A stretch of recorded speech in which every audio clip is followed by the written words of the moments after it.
창세기 2장 20절부터 25절까지 말씀을 가지고 행복한 가정을 위해 노력하라 이와 같은 제목으로 하나님의 말씀을 준비하도록 하겠습니다.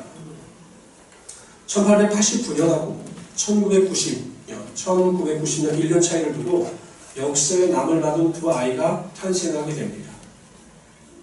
첫 번째 아이는 오스트리아에서 한 부부의 가정에서 출생했습니다. 그런데 이 부모는 굉장히 무능했습니다. 아버지는 성격이 급했고 자녀 양육에 대한 관심이 전혀 없었습니다.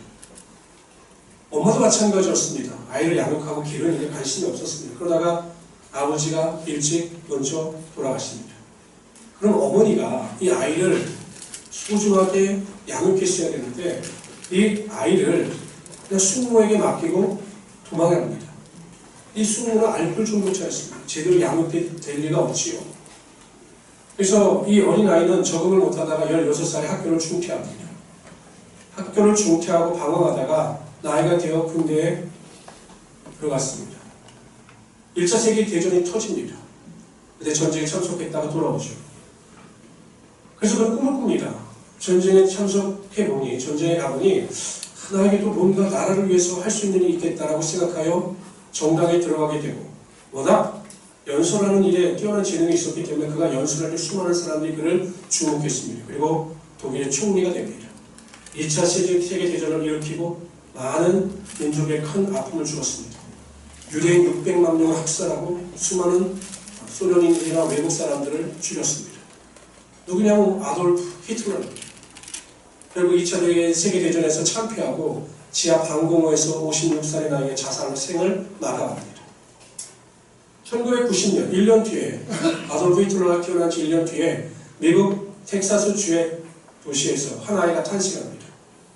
아버님과 어머님 모두가 독실한 크리스천이었습니다. 사랑으로 자녀를 양육합니다. 좋은 환경에서 자녀를 양육하기 위해서 캔사스라고 하는 시로 전원도시로 이주하여 이 아이를 하나님의 사랑으로 양육합니다. 아버지는 그 아들에게 끊임없이 이야기합니다. 얘야, 사람이 아니라 하나님을 두려워하는 사람이 되거라. 그러면 하나님께서 너를 기억하실 것이다. 어머님은 자장가를 대신하여 기도로 이 아이를 양육했습니다. 어느덧 나이가 되어서 웨스트포인트 미국 육군사관학교에 들어가게 되고 이 사람도 세계 2차 대전에 동참하게 됩니다.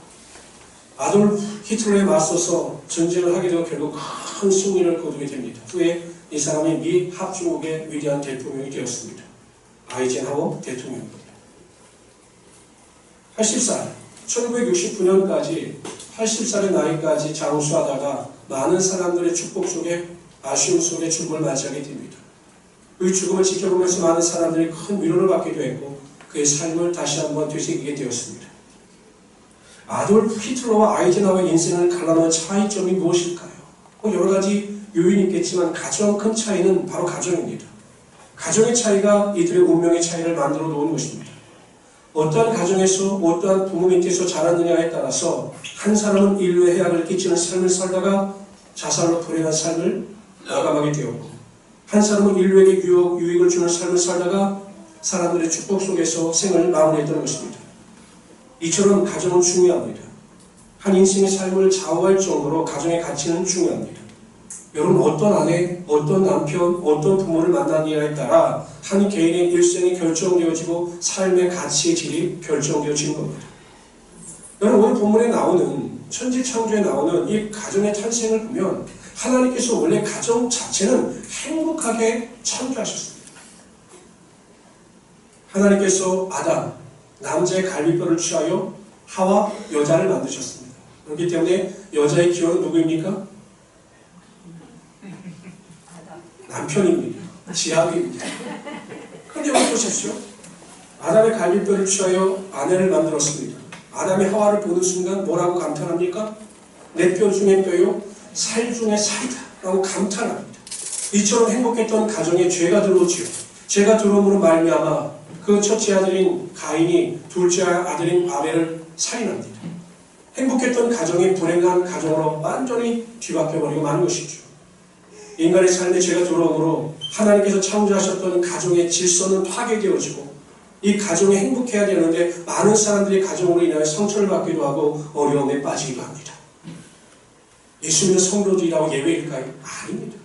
저는 수많은 목사님들과 만나면서 가정 문제로 고민하고 갈등하는 분들을 많이 만났습니다. 한 목사님이 저에게 와서 이야기를 합니다. 요즘에 내가 시험에 드는 성도가 하나 있다. 예배 때마다 졸고 교회는 늦게 나오고 어떤 날은 교회 안 나와서 신방하면 늦게까지 게임하다가 지금 일어나 교회 못 간다고, 내가 이 성도 때문에 시험에 들어서 목회를 못하겠다고 저에게 하소연을 합니다. 누구냐고 물어봤더니 아들이랍니다. 무슨 아들이 가장 목사님을 힘들게 하더라는 거죠. 여러분, 가정의 행복을 위해서 우리가 단지 기도만 한다고, 열심히 예배만 드린다고, 하나님의 일에 열정적으로 헌신한다고 해서 저절로 가정이 행복해지는 것은 아닙니다. 오히려 잘못된 열심으로 인해서 가정이 파괴되거나 가정에게 있어 자녀들에게 큰 상처를 안겨주기도 하는 것입니다. 그러므로 우리가 행복한 가정을 이루어 나가기 위해서는 우리가 무엇을 배워야 하는가에 대하여 올바로 깨닫고 우리가 가정 안에서 세심하게 그 실천사항을 실천해 나갈 때 가정이 행복해질 수 있게 되는 것입니다. 네, 여러분, 오늘 제가 설교를 해서 여러분 들으면 아시겠지만 몰라서 못하는 것이 아니라 알매도 불구하고 실천을 하지 못하기 때문입니다. 가정이 행복해야 교회가 행복합니다. 가정이 행복하지 않으면 절대로 교회 생활은 행복할 수가 없습니다. 그래서 오늘 말씀을 통해서 우리 모든 성도의 가정이 행복한 가정으로 변화되시기를 주님으로 축원합니다. 첫 번째로 행복한 가정을 만들어가기 위해서 부부간에 필요한 것이 무엇인가에 대하여 살펴보도록 하겠습니다.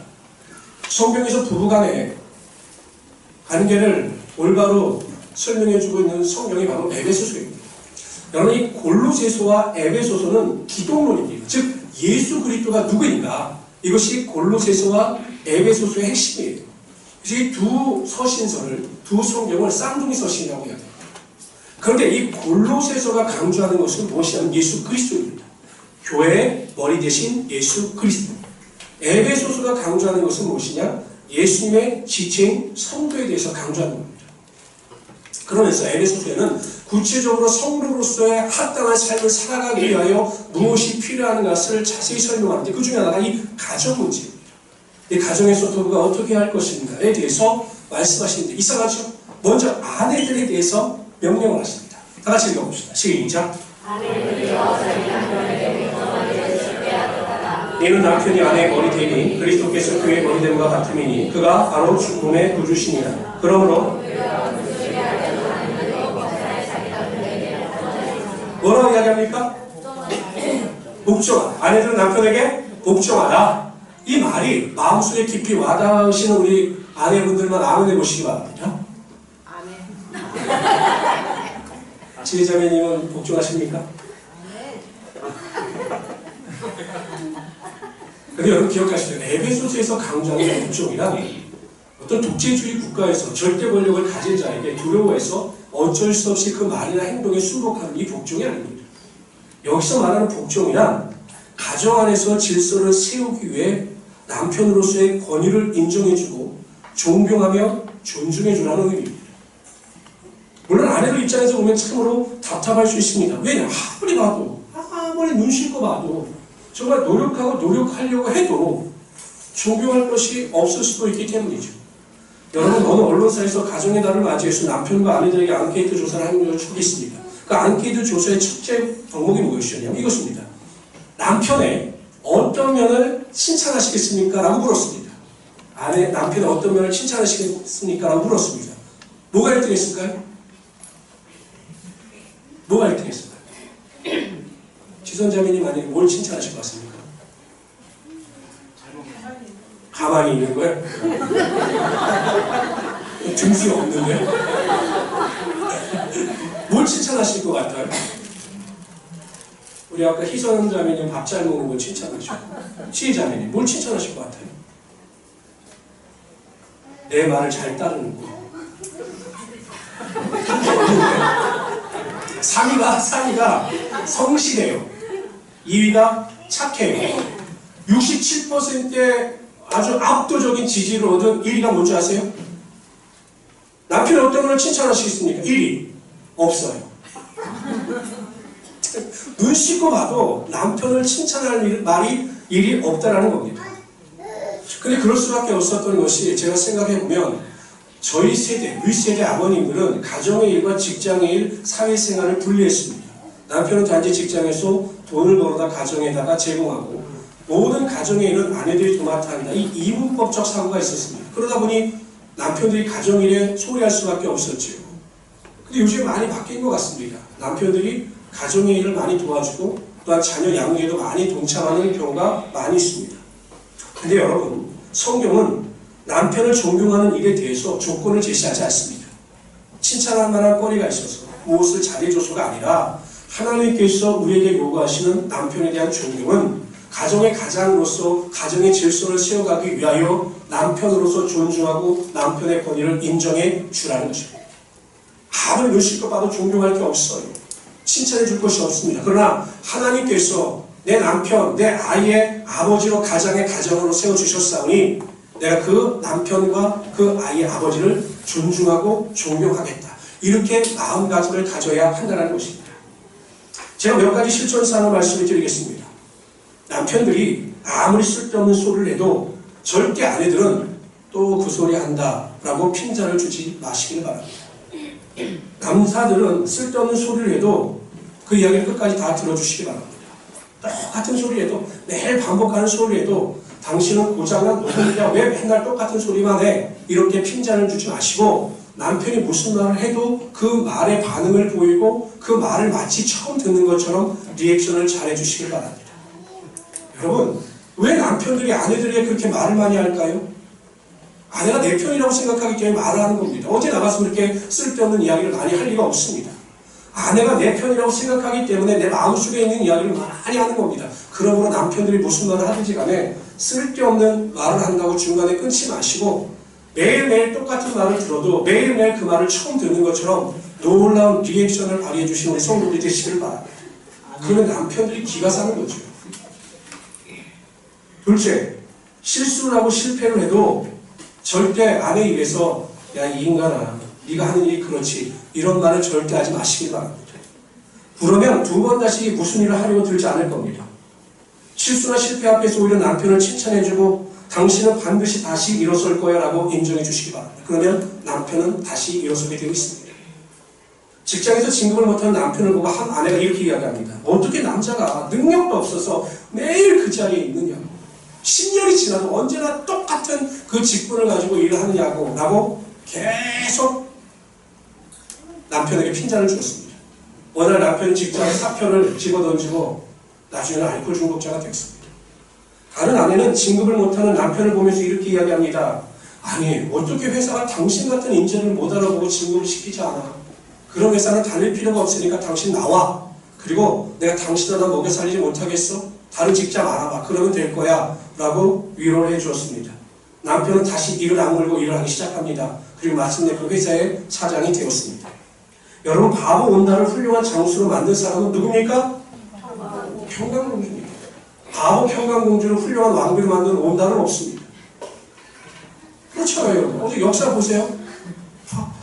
평강공주가 바보였는데 온달이 나타나서 열심히 뒷바라지해서 바보 평강공주를 훌륭한 왕비로 만드는 이런 이야기는 없습니다. 항상 역사를 보면 바보 같은 남편들을 지혜로운 아내들이 훌륭한 남편으로 만들었다고 하는 이야기가 많이 있습니다. 아무리 보잘것없어 보여도 절대로 남편을 비난하거나 조롱하거나 멸시하거나 그런 어리석은 행동을 하지 않는 우리 지혜로운 아내들이 되시기를 주님으로 축원합니다. 만약에 정말 우리 남편이 왜 저럴까 이런 생각이 들 때는요, 아무 말도 하지 마시고 그 남편을 위해서 더 열심히 최선을 다하여 기도해 주시기를 바랍니다. 세 번째, 아이들 앞에서 남편의 권위를 무시하는 말이나 행동을 하지 마시기 바랍니다. 저는 이 세상에서 가장 지혜롭지 못한 아내와 엄마는 바로 아이들 앞에서 남편을 무시하거나 멸시하는 분입니다. 그냥 화가 난다고 해서 아이들 앞에서 그냥 남편을 무시하고 네 아버지가 왜 저러는지 모르겠다, 네 아버지는 형편없는 사람이다 이렇게 말을 하지 말라는 겁니다. 그럼 아이들이 아버지를 어떻게 생각할까요? 엄마가 말하는 대로 아이들은 아버지를 생각합니다. 남편의 권위가 세워지겠느냐라는 거죠. 안 세워집니다. 아무리 속상하고 마음이 아파도 절대 아이들 앞에서 남편을 조롱하거나 멸시하거나 비난하는 말을 하지 마시기를 바랍니다. 여러분과 창세기 27장에 보면 이삭이 에서에게 이런 말을 합니다. 에서야, 너가 가서 사냥을 하고 그 고기를 잡아와 맛있는 요리를 만들어 주면 내가 너에게 축복을 해주겠다 이야기합니다. 이 이야기를 리브가가 들어요. 근데 리브가는 무엇을 들었냐면 하나님께서 큰 자가 작은 자를 섬길 것이다 라고 하는 분명한 하나님의 음성을 들었습니다. 남편을 지금 잘못 행하고 있는 겁니다. 하나님의 의도는 야곱에게 있는데 자꾸 에서를 편애하니 리브가는 속이 상했죠. 그러면 남편이 에서에게 그런 말을 했을 때 남편에게 찾아가 당신의 말이나 행동이 잘못되었다 라고 지적하거나 하나님의 뜻을 더 강력하게 주장했으면 되는데 리브가는 그것을 행하지 않고 남편을 속일 생각을 합니다. 그래서 야곱하고 두 사람이 같이 남편을 속이지 않습니까? 아니 아들과 같이 합작을 해서 남편을 속일 일이 아니다라는 거죠. 나중에 속의 목적을 이룹니다. 야곱이 그 이삭의 축복을 받지만 어떤 일이 벌어집니까?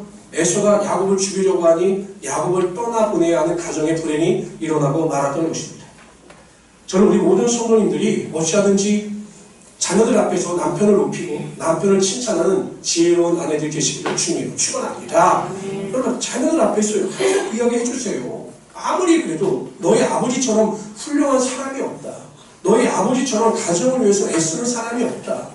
너희 아버지처럼 우리 가정을 사랑하는 사람이 없다 라고 자꾸 아이들 앞에서 남편을 높이고 남편을 칭찬해주면 그 하나님의 권위가 남편에게 임함으로 그 입술로 고백하고 시인한 대로 그러한 남편이 가정에 세워지게 되는 것입니다. 이런 지혜로운 아내들이 되시기를 주님의 이름으로 축원합니다. 왜 갑자기 분위기가 무거워지십니까? 아내들이 왜 갑자기 무거워지십니까? 두 번째는요, 행복한 가정을 만들기 위해서 남편들에게 말씀하시는 게 이상하죠. 아내들에게 말씀하시는 그 명령은 간단하고 명료합니다. 그런데 남편들에게 말씀하시는 내용은 굉장히 길어요. 남편들이 말을 안 들으니까 다 같이 읽어봅시다. 시작. 그 교회를 위하여 자신을 주신같이 하라. 이는 물로 씻어 말씀으로 깨끗하게 하사 거룩하게 하시고 자기 앞에 영광스러운 교회로 이런 것들이 없이 거룩하고 흠이 없게 하라 하십니다. 이와 같이 남편들도 자기 아내 사랑하기를 자기 자신과 같이 알지니 자기 아내들을 사랑하되 어떻게 사랑하라고 하셨습니까? 첫 번째는 그리스도께서 교회를 사랑하시고 교회를 위하여 자신을 주신 것 같이 사랑하라고 하셨습니다. 이게 무엇입니까? 예수님께서 교회를 위하여 자신의 생명을 내어주셨습니다. 십자가에 몸짓겨 피 흘려 돌아가심으로 우리를 구원하여 주시고 교회를 세워주신 겁니다. 그러니까 아내를 사랑하는데 어떻게 사랑해야 합니까? 목숨을 바쳐 죽기까지 사랑하라는 겁니다. 그렇게 사랑하실 수 있습니까? 신석공 한수 집사님? 사랑하실 수 있으시겠습니까? 아침에 봉장로님은 그렇게 사랑하지 못한다고 분명히 처음하셨어요. 어떻게 솔직히 저도 장담 못합니다. 어떻게 제 생명을 바쳐 아내를 사랑할 수 있겠습니까? 내가 더 소중한데. 힘들어요. 근데 그런 마음을 가지고 살아가라는 겁니다. 살아가라는 겁니다. 두 번째 보십시오. 아내 사랑하기를 자기 자신과 같이 하라고 하였습니다. 아내를 자기 자신과 같이 사랑하게 되면 아내가 곧 나입니다. 아내의 고통이나 수고로움이 곧 내가 되는 것이고 아내의 슬픔이 곧 나의 아픔이 되는 겁니다. 그게 우리에게 원하시는 아내를 향한 하나님의 명령입니다. 아내를 내 몸과 같이 사랑하라. 그런데 남편들과 달라서 아내들은 남편의 말 한마디에 모든 수고를 다 잊어버립니다. 제가 이렇게 아내들과 상담해보고 이렇게 이야기를 해보면 아내들은 큰 것을 원하는 것이 아닙니다. 물론 제일 원하는 것은 현찰이긴 하지만 그래도 아내들이 원하는 게 큰 게 아니더라고요. 말 한마디만 잘해주면 아내들은 그 말을 힘입어 큰 위로와 기쁨을 얻게 됩니다. 한번 체크해 보십시오. 얼마나 말을 잘하나. 아내들에게 미안해 라고 하는 말을 잘하시길 바랍니다. 여보, 나 같은 사람 만나서 정말 고생시킨 것 미안해. 두 번째, 고마워 라는 말입니다. 당신 나와 이렇게 함께 살아줘서 너무 고마워. 세 번째, 우리 자녀들을 이렇게 잘 키워줬고 헌신해줬어. 정말 당신 수고했어. 이 말을 많이 하시기 바랍니다. 네 번째, 아내가 남편에게 맛있는 음식을 먹어주면 맛이 어때? 라고 물어볼 때 뭐 매일 그 맛이지 뭐 이런 어리석은 말 하지 마시고 그냥 맛있는 음식을 만들어주면 정말 맛있어. 당신이 만들어주는 음식이 최고야 라고 칭찬하시기 바랍니다. 밤마다 직장 갔다 와서 아내를 보면 이런 말 꼭 하시죠. 여보, 이 세상에 당신밖에 없어. 내가 아무리 살아봐도 당신 같은 여자는 없는 것 같아 라고 하는 말을 해주시길 바랍니다. 여섯 번째, 여자는 나이를 먹든 할머니가 되든 이 말을 제일 좋아합니다. 세상에서 당신이 제일 예쁜 것 같아. 당신은 무슨 옷을 입어도 어울려 라고 하는 말을 잘해주시길 바랍니다. 제가 설교를 준비하면서 생각해봤는데 제가 하는 말이 하나도 없더라고요. 미안해, 고마워, 수고했어, 멋있어, 당신밖에 없어, 정말로 당신이 제일 예뻐, 무슨 옷을 입어도 어울려 라고 하는 말. 이 말 한마디가 아내를 행복하게 하고 부부관계를 반드시 행복하게 만드는 것입니다. 저는 우리 모든 남편들이 이 지혜로운 은혜를 가지고 오늘부터 집에 가셔서 따라하십시오. 미안해. 감정을 담아서 하십시오. 감정. 미안해. 남편들 하시니까 미안해. 하지 맙시다. 하지 마세요. 정식으로 미안해, 고마워, 수고했어, 맛있어, 당신밖에 없어, 정말로 당신이 제일 예뻐, 무슨 옷을 입어도 어울려 라고 하는 말을 꼭 하시기를 주님으로 축원합니다. 왜 또 대답을 안 하시고 나서 그 두 번째로 행복한 가정을 만들어 가기 위해서 자녀들에게 필요한 것이 무엇인가에 대하여 살펴보도록 하겠습니다. 다 같이 읽어봅시다. 시작. 자녀들아, 주 안에서 너희 부모에게 순종하라. 이것이 옳은 일이야. 내 아버지와 어머니를 공경하라. 이것이 약속 있는 첫 배경이니 이로써 내가 잘되고. 우리 기독교는 효의 종교입니다. 10계명을 보면 1계명부터 4계명은 대신관계, 하나님과의 관계에 대해서 명령하십니다. 5계명부터 10계명은 대인, 사람과의 관계인데 이 사람과의 관계에서 제일 먼저 나온 것이 내 부모를 공경하라는 것입니다. 여러분 신명기에 보면 이 부모를 공경하지 못하는 자들에 대한 심판에 대해서 나오는데 끔찍합니다. 제가 성경 말씀을 읽어드리겠습니다. 신명기 21장 18절부터 21절에 보면 사람에게 완악하고 패역한 아들이 있어 그의 아버지의 말이나 그 어머니의 말을 순종하지 아니하고 부모가 징계하여도 순종하지 아니하거든 그의 부모가 그를 끌고 성문에 이르러 그 성읍 장로들에게 나아가서 그 성읍 장로들에게 말하기를 우리의 이 자식은 완악하고 패역하여 우리 말을 듣지 아니하고 방탕하며 술에 잠긴 자라 하면 그 성읍의 모든 사람들이 그를 돌로 쳐 죽일지니 이같이 내가 너희 중에서 악을 제하여 그리하면 온 이스라엘이 듣고 두려워하리라. 부모의 말을 듣지 않는 자들은 어떻게 했습니까? 돌로 쳐 죽였습니다. 그러니 여러분 자녀들이 얼마나 두려운 마음을 가지고 부모에게 잘했겠습니까? 이것이 우리 기독교가 강조하는 부모에 대한 효의 핵심인 겁니다. 예수님께서도 마찬가지였습니다. 예수님께서 이 땅에 오신 목적에 대해서 말씀하시기를 이렇게 말씀하십니다. 요한복음 4장 34절에 보면 예수께서 이르시되 나의 양식은 나를 보내신 이의 뜻을 행하며 그의 일을 온전히 이루는 이것이니라. 예수님의 양식이 무엇입니까? 하나님의 뜻을 이루는 것입니다. 하나님의 뜻을 이루는 것은 십자가에 달려 우리의 모든 죄를 담당하시고 돌아가신 일이었습니다. 본인에게는 끔찍한 일이었습니다. 그래서 겟세마네 동산에서 기도하십니다. 할 수만 있거든 이 잔을 내게서 옮기시옵소서. 그러나 나의 원대로 마옵시고 아버지의 원대로 되기를 원하나이다. 그러나 예수님께서는 하나님의 명령에 순종하셨습니다. 그리고 십자가에 달려 돌아가셨습니다. 저는 우리 모든 성도님들이 철저하게 부모님의 말씀의 권위에 순종하시고 부모를 공경하시는 우리 귀한 성도들이 되시기를 주님의 이름으로 축원합니다. 여러분 부모님들 스스로가 남의 자녀에게 존중받고 있다, 존경받고 있다라고 하는 마음 그것을 느껴야 정말 하나님께서 그 가정을 축복하시고 은혜와 능력 가운데 이끌어 주시는 겁니다. 세 번째로 여러분 행복한 가정을 만들어가기 위해서 부모님들에게 필요한 것이 무엇인가에 대하여 살펴보도록 하겠습니다. 읽어봅시다. 시작.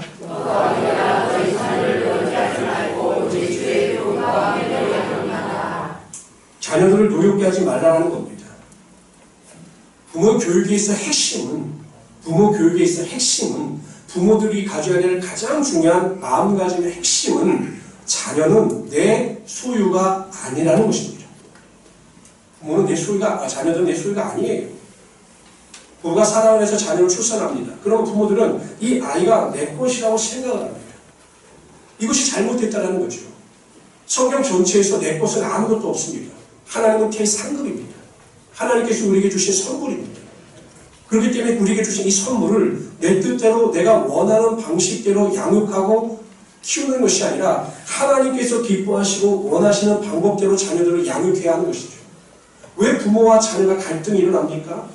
저는 이렇게 가만히 생각해보면 우리 아들하고 의견이 충돌될 때가 언젠가면 내 방식대로, 내가 생각하는 대로, 내가 경험한 대로 사회의 통념을 쫓아 우리 아들에게 무엇인가 강요하려고 하면 꼭 갈등이 일어납니다. 하나님께서 자녀들을 이 땅에 보내주셨을 때는 나름대로 그들이 살아갈 길과 방향을 알려주셨고 그것을 부모가 깨달아 그 길로 자녀를 인도해야 하는 것입니다. 오늘 성경에 보면 주의 교훈과 훈계로 양육하라는 거죠. 하나님의 말씀 안에서 하나님의 말씀을 쫓아 믿음을 가르치라는 것입니다. 그런데 이 믿음을 가르치고 하나님의 말씀대로 양육하는 것이 아니라 자꾸 사회의 통념을 쫓아 부모의 욕심대로 자녀를 키우려고 하니까 문제가 발생하게 되고 자꾸 부모의 인생과 자식의 인생이 투영하는 겁니다. 나는 그렇게 못 살았으니까 너는 이렇게 살아야 돼. 내 인생과 자녀이 투영을 합니다. 그리고 그렇게 살아가기를 자녀에게 강요하니 자녀들이 힘든 건 아니겠습니까? 저도 마찬가지더라고요. 저도 그 고등학교 때나 이럴 때 제가 하지 못했던 거에 대한 어떤 아쉬움이 있으면 그것을 자녀들이 자꾸 강요하는 그런 습관이 때로 나타날 때가 있더라고요. 왜냐? 자꾸 내 소유라고 생각하기 때문에.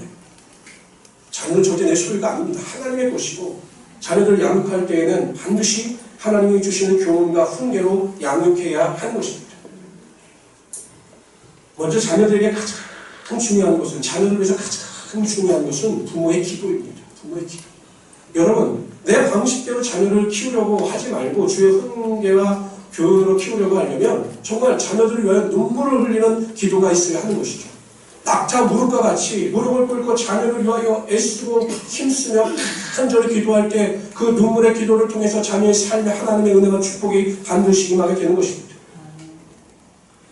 농작물들은 농부의 발자국 소리를 듣고 자라난다고 합니다. 부지런히 농부들이 가서 농작물을 보살필 때 이 농사가 잘 되는 거죠. 자녀들은요, 부모의 기도 소리를 듣고 자라나게 되어 있는 것입니다. 우리가 얼마나 자녀를 위해 눈물을 흘리며 무릎 꿇고 기도하느냐, 그 영혼을 사랑으로 감싸며 하나님께 기도하느냐에 따라서 그 기도 소리를 듣고 하나님께서 그의 삶에, 자녀의 삶에 하나님의 놀라운 축복이 임하게 하여 주시라는 거죠. 저는 분명히 말씀드리지만요, 성경에도 나와 있지만 저는 제 목회자 동기들이나 목사분들을 통해서 정말 많이 경험합니다. 제 주변에 보면요, 할아버지, 그러니까 조부모, 부모, 이 3대가 예수를 믿는 가정에서 태어난 목회자들은 그 목회가 평탄합니다. 그 목회자가 똑똑하고 잘났느냐 이거에 상관없이 그 목회 길이 평탄합니다. 왜 그럴까요? 얼마나 그 할머니와 할아버지가 또한 어머니와 아버지가 그 아들과 손자를 위해서 기도했느냐라는 것입니다. 눈물을 흘리며 기도했기 때문에 하나님께서 그 눈물 흘린 기도를 통해서 그 손자와 아들의 목회 가운데 하나님의 놀라운 은혜와 능력이 나타나게 하여 주시옵니다. 저는 우리 모든 성도님들이 인간의 생각과 방법으로 자녀를 양육하려고 하지 마시고 먼저 자녀를 위하여 눈물을 흘리며 매일 하나님께 간절히 기도하시므로 내가 내 자녀를 키우는 것이 아니라 하나님께서 내 자녀를 양육하시는 하나님의 놀라운 기적을 맛보시는 우리 귀한 성도들 되시기를 주님으로 축원합니다. 반드시 자녀를 위하여 기도하면 자녀를 위한 기도는 헛되지 않습니다. 그 부모의 기도대로 반드시 하나님의 능력이 나타나게 되어 있는 것입니다. 그러면서 제가 몇 가지 또 중요한 것을 여러분들에게 말씀해 드리겠습니다. 삶에 필요한 것들입니다. 이것은 부모가 결단하고 자녀들을 가르쳐야 합니다. 첫째, 성도들은 자녀들에게 남을 배려하는 것을 분명히 가르쳐야 합니다. 나의 행동이 다른 사람들에게 피해가 가지 않도록 엄하게 가르쳐야 합니다. 이것은 교육입니다. 이건 믿음이나 은혜가 아니라 교육입니다. 어렸을 때부터 자녀들에게 이러한 행동을 하면 이러한 행동이 다른 사람에게 피해가 간다는 사실을 끊임없이 주지시키고 그렇게 하지 말도록 때로는 엄하게 가르쳐야 합니다. 그럼 그 교육이 반드시 자녀들에게 학습이 되어서 남들에게 피해를 끼치는 행동을 절대 하지 않을 겁니다. 여러분, 이 시기의 문제가 뭡니까? 부모들이 안 가르쳐요. 어떤 행동을 하면 이것이 타인에게 피해가 된다는 사실을 전혀 아이들에게 가르치지 않습니다. 제가 요즘에 깜짝깜짝 놀라는 것은 저희 3층에 PC방이 있습니다. 그럼 아이들이 엘리베이터를 타고 올라오면서 아무데나 침을 뱉어요. 아무데나 침을 뱉고 그 비닐되어 포장을 다 찢어버립니다. 아니, 그렇게 하면 기분이 좋아질까요? 최근 부모님들이 학교에서 그런 배려심을 가르치지 않았기 때문입니다. 너만 잘 되면 된다. 너만 행복하면 된다. 개인주의를 지나치게 강조했기 때문에 어린 자녀들에게 예의나 배려심이 전혀 없는 겁니다. 두 번째, 예수 믿는 성도들은 예배의 태도에 대해서 분명히 가르쳐야 합니다. 아이니까, 어리니까 아닙니다. 여러분, 사무엘이 엘리 제사장에게 나간 나이가 몇 살인 줄 아십니까?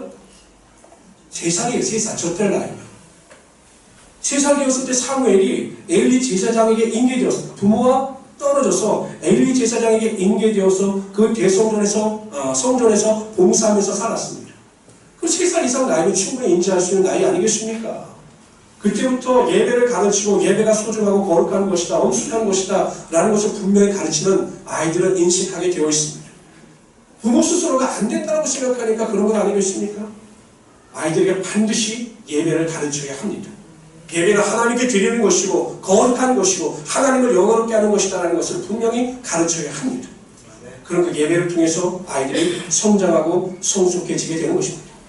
세 번째, 물질의 태도에 대해서 분명히 가르쳐야 합니다. 물질은 내 것이 아니라 하나님의 것임을 분명히 가르쳐야 합니다. 11조, 감사헌금 등에 대해서 정말로 철저히 가르쳐야 합니다. 물질의 주인이 하나님인 것을 깨닫게 하기만 하면, 그래서 하나님께 온전한 물질의 삶을 살아가게 되면 하나님께서 그 자녀의 삶을 반드시 책임져 주실 것입니다. 저는 우리 귀한 성도님들이 이러한 지혜와 능력을 가지고 자녀를 양육하며 자녀를 위하여 눈물을 흘리며 살아가시는 하나님의 귀한 성도들 되시기를 주님으로 축원합니다. 가정은 내가 얼마나 노력했느냐에 따라 행복이 결정되어집니다. 가정은 내가 얼마나 행복하는가를 주장하는 것이 아니라 내가 얼마나 희생하느냐에 따라 가정의 행복이 결정되어집니다. 여러분, 결혼을 한다고 해서 자녀를 출산한다고 해서 행복이 가정 안에 그냥 임하는 것이 아닙니다. 행복한 가정을 이루어 가기 위해서는 분명한 목표를 세우고 내가 결단하고 노력해야 합니다. 아무리 힘든 일이라도 가정을 위해서 헌신하고자 하는 결단이 있어야 합니다. 이기주의가 아니라 아내를 사랑하고 자녀를 사랑하는 이타적인 삶의 모습이 있어야 합니다. 그럴 때 가정은 행복해질 수 있게 되는 것입니다. 가정이 행복해야 교회가 행복하고 교회가 행복해야 나라가 행복해질 수 있는 것이죠. 그러기 위해서 여러분, 아내들은 남편을 존경하고 존중하시기를 바랍니다. 남편의 실수나 실패 앞에서 비난하거나 조롱하지 마시고, 자녀들 앞에서 남편의 흉을 보지 마시고, 항상 남편을 높이고 남편을 존중하는 마음의 자세를 가지고 살아가시길 바랍니다. 두 번째, 남편들은 아내를 사랑하실 때 내 몸처럼 사랑하시고 아내들을 위하여 목숨까지 바칠 수 있는 마음의 각오를 가지고 살아가시길 바랍니다. 세 번째, 자녀들은 부모의 말에 절대적으로 순종하십시오. 부모를 공경할 효를 실천하는 자녀이 되시기를 바랍니다. 네 번째, 부모들은 자녀들을 예술가 아닌 하나님의 선물로 인식하셔서 주의 훈계와 교육양으로 양육하시기를 바랍니다. 그래서 하나님이 기뻐하시고 하나님이 원하시는 행복하고 아름다운 가정을 이루어가시는 하나님의 귀한 성도들이 되시기를 주님으로 축원합니다. 기도하겠습니다.